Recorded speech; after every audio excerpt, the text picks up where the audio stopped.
tomatoes, marigolds, the dirt has onion sets that were set in. Might as well just show you, right?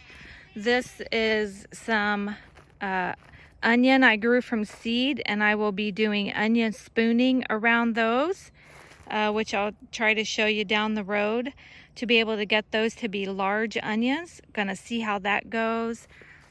My spaghetti squash, the blossom that looked like crazy hair, it opened up. I'll insert a picture so you can see how awesome it looked for a while.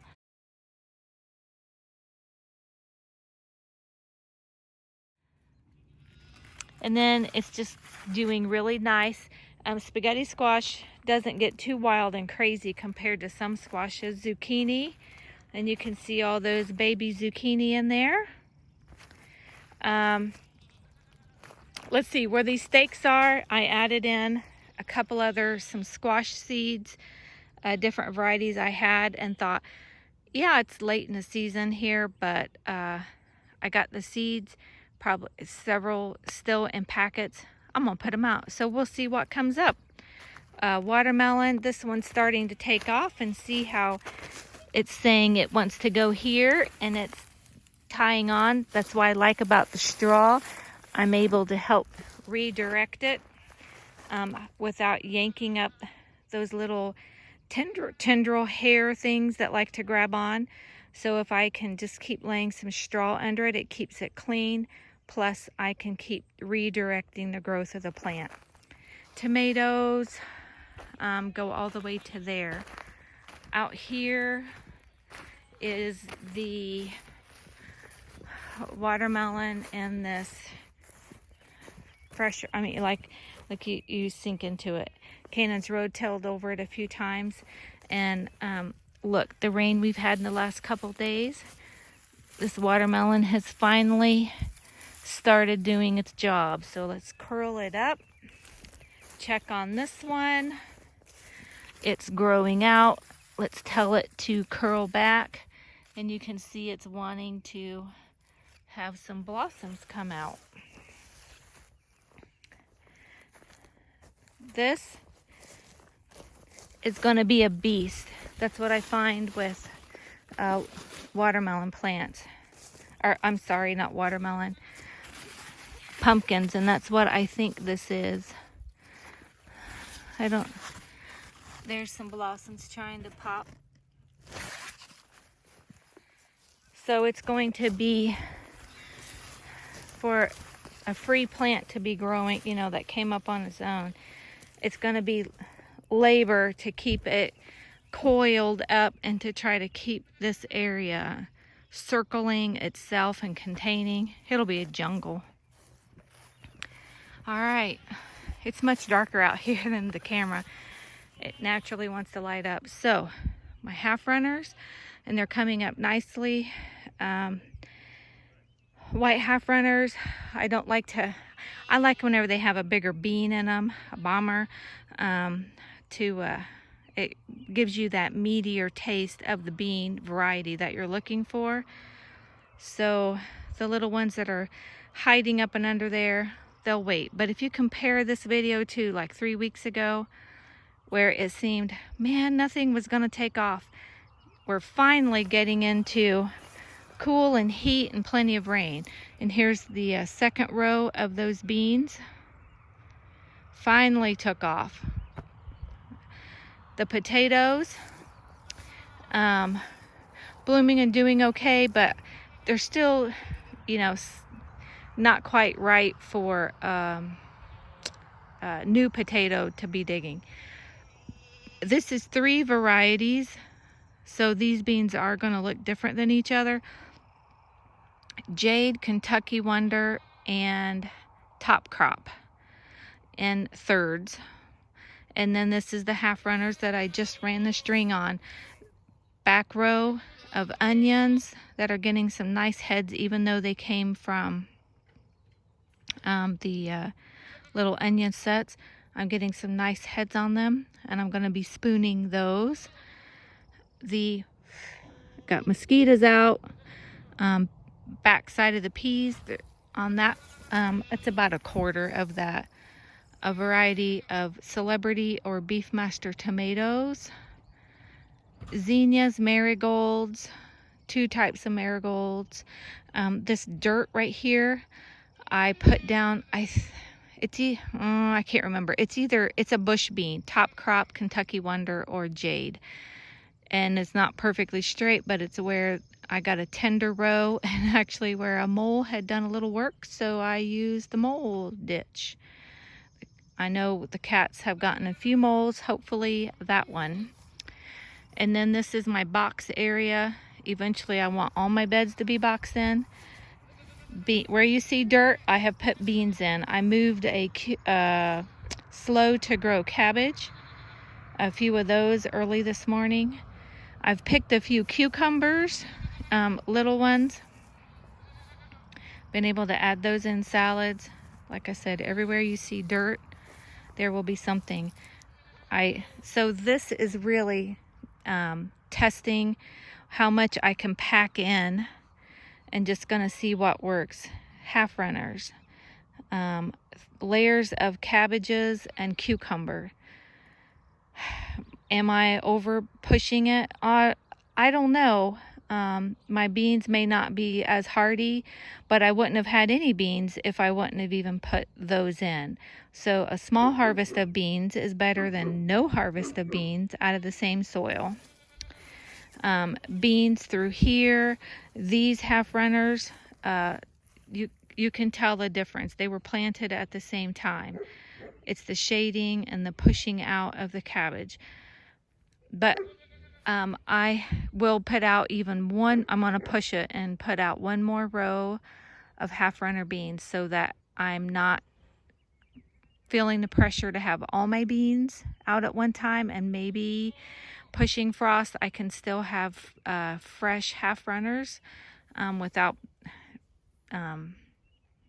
needing to can up all of them at once and then be done by July. So these are sending up their tendrils to catch on. So I jammed in some bush beans down here, filled that in. Look at that.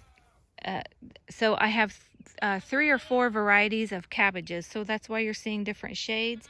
That's an early one, so hopefully if the bugs haven't gotten too much of it for a nibble, we will have coleslaw this weekend when I have to work the next couple days, and then we'll have some coleslaw. So these heads will be next, and then of course these giant ones that you get, late flat Dutch. Yep, they're late. They're meant to do. The peppers, they're just regular green peppers, but they're, usually by now they're big, but it's like they're stunted. But I have them ready to bloom. They're not too sickly looking, the color's decent. So, and I just got them, from one place. Maybe they're meant to stay small. Oh no, we'll find out. I have to get the collars around my celery. Got to get that done in the next couple days. Finally starting to see a lot more leaves on my artichoke. And it's doing better in this spot than I thought it might, because that tree at this time of year keeps this area more shaded early in the morning, and this is my more intensive routine work with all my lettuces, and it's doing okay. I think I might get one more next year because it's a perennial, and put it out in the hotter continual sun area and compare it next year. I'm letting this one go to seed for a romaine. Been getting, I harvested the lettuces real heavy, but I've already replanted lettuces, radish, some more carrots, different things. Carrots still itty bitty, but that's okay. I really didn't thin them out. I just threw them down. I went ahead and left some of this spinach, deciding if I'm going to let one go to seed or not. planting along this piece of wire that we pulled out to recycle, there are beans. Well, if they germinate and come right on up, we'll be in good shape. I've got, let's see, 3 different radishes that I'm going to save seed from. This little ever-bearing strawberries that we had replanted, only one has given me fits.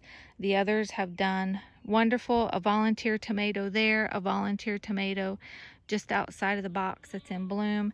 Cherry tomato, tomato.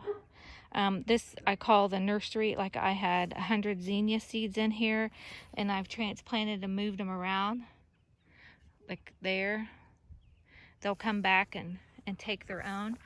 But look at those cherry tomatoes. Now my dad has some red cherry tomatoes already turning red, but my husband should be able to enjoy those soon.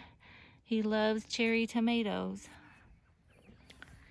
I have and I covered it lightly with straw to slow it just a little bit, some radishes and things to be a cover down there, and I might put a row of bush beans just right there at the bottom to help shade that, but get more production out of it than just what tomato leaves would be.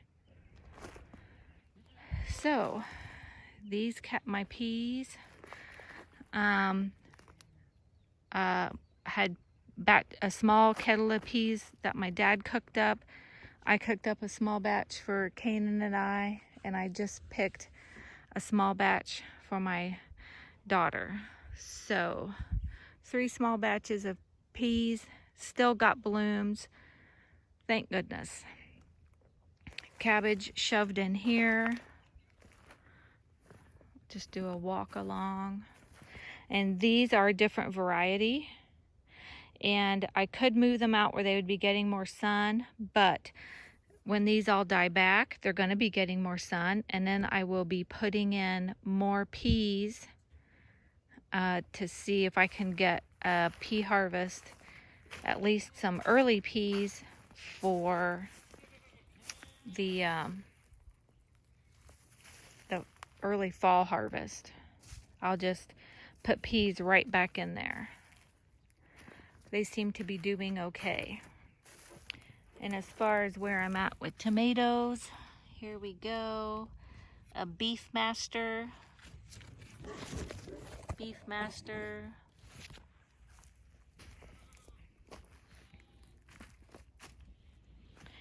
Aren't these cream zinnias beautiful? I love them. And then I got cream marigolds. A tip, when you see one deadheaded, I just pop it open and let the sprinkle out the seed head, and then you'll keep getting more. It'll just bounce up. And oddly enough, this one over here that you would think gets neglected, it is just nice and covered, and Dad said I have to let one of them be able to go up to seed. So I'm waiting till it gets a little bit taller. But see if I can do this one-handed. But whenever you pop their heads open, see? You let that dry, and look at all those seeds. Full of seeds. Wonderful. But we'll say goodnight to the garden.